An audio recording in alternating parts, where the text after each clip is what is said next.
We're winding down the fall semester here at Riverdale Country School. It's been really exciting, great time. We have some great results in our athletic teams. Our girls soccer team is doing really well. Our boys football team is doing really well.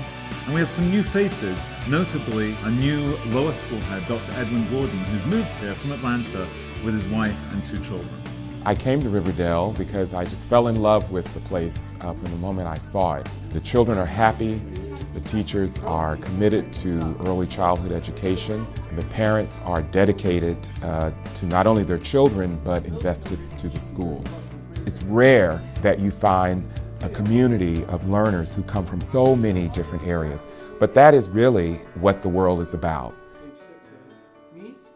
We were all excited when our first Jolly Humanitarian won the Nobel Peace Prize in September.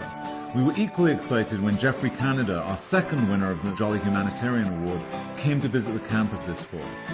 The Jolly Humanitarian Award was inspired by a board member who wanted us to recognize somebody who inspired kids. I chose to write about Jeffrey Canada because with the Harlem Children's Zone, he's created not only a school, but a comprehensive package of academics, athletics, health services, after-school activities. Thank you all so much. I am really excited to be here. So when I first saw him, I was in such shock and surprised. A part of the obligation of having a great education and being able to go to great schools, which I ended up going to, is that you owe something to your community and to your nation. I'd say 15 or 20 kids have expressed explicit interest in getting involved with the Harlem Children's Zone, so we're going to definitely try to maintain a connection with them. We had about 1,100 people back for homecoming this year, and it was really great to see everyone having such a good time. Well, homecoming's always a great event. It's a highlight of the fall season. It's a great way for our community to come together, families, alums. It's always a great day. It was really interesting because for the last 3 years, homecoming has been getting better and better. Oh, say can you see? This year the teams did really well. Football had a nice win. Boys and girls soccer both had nice wins. It's a good day. Most of the teams did very well. There were a half dozen class-based events where the classmates, many of whom hadn't seen each other in 30, 40 years since graduating, remembering what an important place this was and how they carried the school with them throughout their lives. Homecoming is a great chance for us to show our school spirit. The football game was standing room only. There wasn't enough room in the bleachers for all the people that were there. So it's just a great way for everyone to show their sense of pride in the school. This year, for Middle School Community Day and the Upper School One World Day, we turned our attention to our own backyard, the Bronx. This year we wanted to focus more locally, and we decided that the Bronx was a place that, even though our school's located there, we know very little about.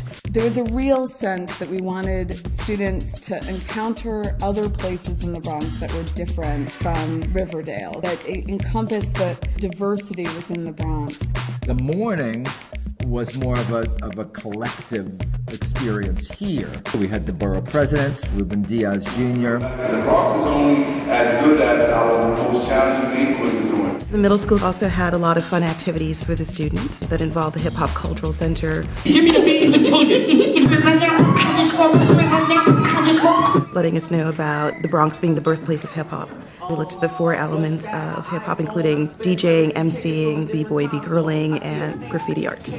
Then around 11 o'clock, the high school went to all sorts of places. The Grand Concourse, the Bronx Museum, City Island. They might have been at something called Rocking the Boat, which is also environmental, in which they went out on the Bronx River and looked at the issues concerning the Bronx River. And the thing that I was most interested in was the environmental justice work that they were doing in a neighborhood that is not only one of the poorest communities in the country, but also has some of the highest rates of disease caused by pollution. They were looking, I think, and wrestling with really complex issues throughout the day.